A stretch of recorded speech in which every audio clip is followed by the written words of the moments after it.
Göran Bror Benny Andersson, born on 16th of December 1946 in the Vasastan district of Stockholm, was one of the greatest sonic architects of the 20th century.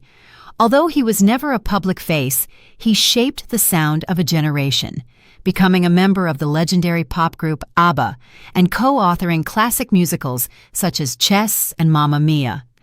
Benny Andersson laid the invisible foundations for one of pop music's most enduring musical legacies. Yet, ironically, while ABBA reached the heights of their fame and illustrious career during the 1970s, the band quietly and abruptly disbanded in 1982. The end of ABBA was defined not by sensational headlines, but by a deafening silence that lasted for more than 40 years. For decades, the public explanation has been vague, often revolving around the word pause. What makes the truth behind this breakup so bitter, far beyond the explanation of artistic conflict or financial dispute? Was it really just a break because there was no next album, no world tour, no final bow, a myth frozen in time? Or was there something deeper hidden in the musician's glamorous but also dark life, involving exhaustion, regret, heartbreak, and the painful silence that followed the applause? Finally, at 78, Benny Andersson has spoken, and his truth is deeper, sadder, and more revealing than anyone expected. Let's dig into the exact truth behind this fateful event, peeling back the layers of tragedy to better understand the talented artist who used music to survive his own pain. Benny Andersson was born on December 16, 1946. He grew up in a working-class family in Stockholm, where music was not a career path but a cherished tradition. His father was a civil engineer, and his grandfather, Ephraim, was a self-taught musician. His father and grandfather introduced Benny to the accordion when he was just 6 years old. It was that humble instrument that unlocked a passion for melody and harmony that would never leave him. Unlike many of his peers who aspired to fame, Benny was not driven by a desire to be seen. He was more interested in understanding how music works, from the mathematical structure of Bach to the raw storytelling of Swedish folk songs. He taught himself piano by ear and could reproduce melodies after hearing them just once or twice. In 1964, at the age of 18, Benny joined Hepstars, a Swedish rock band that would later become known as the Swedish Beatles. With his arrival, the group's sound matured almost overnight. Benny quickly became the band's musical brain and a teen idol. The big break came in 1966, when Benny met Björn Ulvaeus at a mutual friend's party. They quickly formed an instant musical partnership, starting to write music together, perfectly balancing each other. Benny the emotional composer, Björn the witty lyricist. By the early 1970s, Benny and Björn were not only co-writers, but also life partners with two other musicians, Agnetha Fältskog, a leading Swedish solo artist, and Anni-Frid Frida Lyngstad, a jazz-turned-pop singer with a powerful alto voice. After failing to qualify for the Swedish Eurovision 1973 competition, they returned the following year with Waterloo, a glam pop song that won the 1974 Eurovision Song Contest. That moment catapulted them to international stardom. Soon after, they adopted the name ABBA, an acronym for the first letters of the four members' names. From then on, Benny was more than just a pop musician. He was a sound architect. He treated each song like a painting, layering instruments, arranging vocal harmonies with precision, and experimenting with synthesizers early on. In the studio, he was known for his patience and perfectionism, sometimes spending all day tweaking a single harmony until it struck the right chord. He was not interested in what was popular, but in what was timeless. While Agnetha and Frida dazzled on stage and Björn penned clever, bittersweet lyrics, it was Benny who carved the emotional underbelly of ABBA's music. His signature style was a blend of brightness and depth, a Swedish melancholy hidden in the melody. Benny once remarked that if you lived in a country where it snowed for 5 to 6 months and the sun disappeared completely for about 2 months, it would be reflected in the artist's work. And this is certainly present in Swedish folk music and the Frida and Agnetha sound in some of ABBA's songs. Songs like Knowing Me, Knowing You, and Fernando have this bipolarity, joy on the surface, sadness underneath. It was Benny's gift, allowing the listener to feel something deeper in ABBA's seemingly simple songs. After ABBA, Benny continued his illustrious career, collaborating with Björn Ulvaeus on the musical Chess, 1984, whose concept album sold 2 million copies worldwide, and then Mamma Mia, 1999, a musical built around 24 ABBA songs, which became a global box office hit. He has also been active with his own band, Benny Andersson's Orchestra, BAO, since 2001. Before ABBA, Benny was in a relationship with Christina Grönvall, 1961 to 1966, with whom he had 2 children, Peter and Helene. After their separation, Christina retained custody of the children as Benny was at the height of his success with Hep Stars. Benny then had a relationship with Annie Frid Lyngstad for about 11 years, from 1969 to 1980. They married on 6 October 1978, but separated on 26 November 1980 and divorced in 1981. Their relationship has been described as fiery and symbiotic, a true musical love story. Frida has said that Benny understood her in a way that no one else did. In private, Benny's obsessive perfectionism, which made him such a genius in the studio, left no room for emotional availability at home. Frida, who was prone to emotional outbursts, sensed his growing absence. In 1981, Benny confessed his love for Mona Nurklet, a television producer. He married Mona Nurklet that same year and had a son, Ludwig. Notably, Benny Andersson was also an alcoholic for much of his adult life, but he has been sober since 2001. Ironically, as ABBA soared in public, it began to erode privately.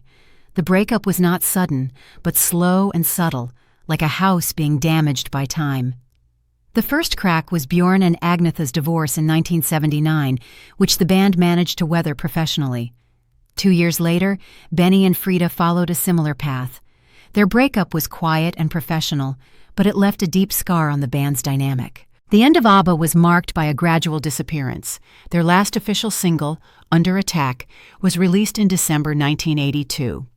It failed to resonate with the same force as their earlier hits. For more than 40 years, the story of ABBA's demise has been defined by deafening silence. There was no farewell press conference, no final tour, just a fade into the mist of fan speculation and theories that stretched across decades. Interviews remained vague, and the word hiatus floated in the air. The absence of explanation left a void, leading to countless questions. Why did they stop when they were still successful?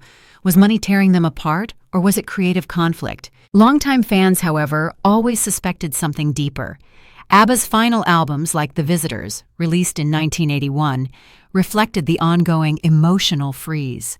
Songs like When All Is Said and Done and Slipping Through My Fingers were drenched in wordless pain. The sparkle had faded. Listeners sensed a heaviness in the lyrics and arrangements that betrayed something deeper than pop trends.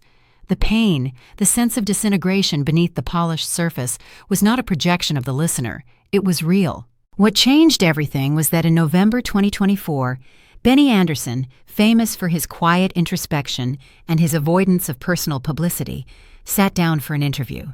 He didn't come with a rehearsed story. Instead, Benny did something rare. He told the truth, straight out. Benny's confession was much darker and more disturbing than anyone expected. He confirmed, 1. We were exhausted. 2. The marriage was falling apart. 3. The music was starting to sound unnatural. 4. We needed to stop to protect ourselves. That simple, unsentimental statement struck a chord more than any scandal could. It confirmed what fans had long suspected. The breakup was not due to betrayal or artistic dispute, but emotional exhaustion. After years of performing, recording, and maintaining the illusion of joy while their personal lives crumbled behind the scenes, the group had run out of steam. In April 2025, Benny offered more insight, describing the final 2 years, 1981 and 1982, as days of uninspired work. The once vibrant collaboration had turned into routine. He and Bjorn were still writing music, but without the same energy or purpose. It had begun to feel like a job, not a passion. Benny described the decision to stop as an inevitable breakup. He said, "We couldn't go on pretending, not to each other, not to ourselves." Benny's confession validated the sense of pain and disintegration that listeners felt in ABBA's final songs. For fans, it was the closure they never knew they needed. The mystery was no longer a mystery. The silence had a reason: exhaustion, emotional collapse, and the quiet need to move on. The biggest impact was the humanization of ABBA's perfect image. Benny said he did what he could. There was nothing left in us to give honestly. By speaking this truth, Benny was doing what ABBA never did, providing closure. The real nature of ABBA's demise was not a single event, but the psychological failure of a group of talented people to cope with the pressures of fame. The fear of confronting emotions, the human fragility that fame never prepared them for, was what destroyed the band from within. The core tragedy of Benny Andersson and ABBA lies in the contrast between public glory and inner emptiness. The deepest cause of the collapse was a combination of systemic pressure and faulty personal coping mechanisms. 1. Psychological exhaustion. Global fame required the band to maintain the illusion of joy while their personal lives were falling apart. The pressure to constantly write, record, and perform turned the once vibrant collaboration into a routine, draining the passion. 2. Emotional escape. Benny admitted that music was his escape. He didn't know how to talk about his pain, so he wrote it instead. He once said, "I saved my best lines for songs, not for the people who needed to hear them from me." This was the culmination of his personal tragedy. His perfectionism in the studio, where he was a genius, turned into an emotional deficiency in his family and relationships. He was afraid to face the emotions swirling beneath every love song or breakup ballad. 3. The culture of concealment. The 4-decade silence was not just a personal choice, but also a consequence of celebrity culture, where the truth about human fragility had to be hidden to preserve the perfect image. The culmination of the tragedy was not the divorce, but the moment the art began to feel unnatural. When the creativity, the passion that had been their lifeblood, turned into uninspired workdays, that was when the soul of ABBA was lost. That the visitors became a work of silent pain is proof that tragedy had taken over their own artistic stage. The revelation of emotional exhaustion is more tragic than any scandal. It challenges the belief that great success equates to personal happiness, and it reveals a heartbreaking truth about human nature. Even the most joyful of tune makers can be destroyed by inner fragility and fear. Benny's truth asserts that ABBA's songs are not glossy fantasies, but the messy, complicated, real fragments of 4 people trying to hold themselves together. No one is a complete victim in this tragedy. Benny, Bjorn, Agnetha, and Frida are all part of the tragic spiral created by their own careers. Personal responsibility. Benny takes responsibility for using music as an escape rather than confronting the people he loves. He failed to give emotional honesty in relationships. As responsibility of fame, the music industry system demands the constant maintenance of illusion, leaving artists no space to recover from personal traumas, like 2 divorces. Benny and ABBA ultimately chose to stop to protect themselves, an act that prioritized mental health over financial gain, as evidenced by their rejection of a $1 billion live tour offer. The most important lesson from Benny Andersson's tragedy is the value of honesty and human limitations. 1. Survival is more important than perfection. ABBA had to stop to survive. The lesson is that recognizing and accepting exhaustion is a necessary act to preserve the person inside. 2. Music is healing. Although Benny composed his pain, it was his eventual speaking out and speaking openly about exhaustion that brought closure. Truth must be found not only in art, but also in words. ABBA's tragedy reflects a widespread social issue, especially among artists, the pressure to maintain a perfect image while rotting inside. Benny's story is a warning about the price of fame when artists don't have the emotional tools to deal with their own fragility. The truth is revealed to help the public see artistic legacies not as the product of superhuman perfection, but as the result of a messy and honest struggle for survival. Benny Andersson, the silent man at the piano who survived the peak, the breakup, and the extraordinary rebirth of ABBA Voyage, for which he had complete production control, emphasizing emotional authenticity and technical perfection, finally lets us in. His career was defined not just by hits, Waterloo, Dancing Queen, but also by his courage in revealing that behind the glitter was exhaustion and a beautiful machine running at full throttle. By finally speaking of these things out loud, Benny has brought closure to the band and millions of fans. He is telling us that it was never about perfection, it was always about survival. What questions does the hidden truth of ABBA's emotional exhaustion raise about the role of art in masking pain versus facing it head-on? If Benny and the members of ABBA had learned to face their emotions directly instead of just conveying them through songs, what other scenario might their musical legacy and the end of the band have played out?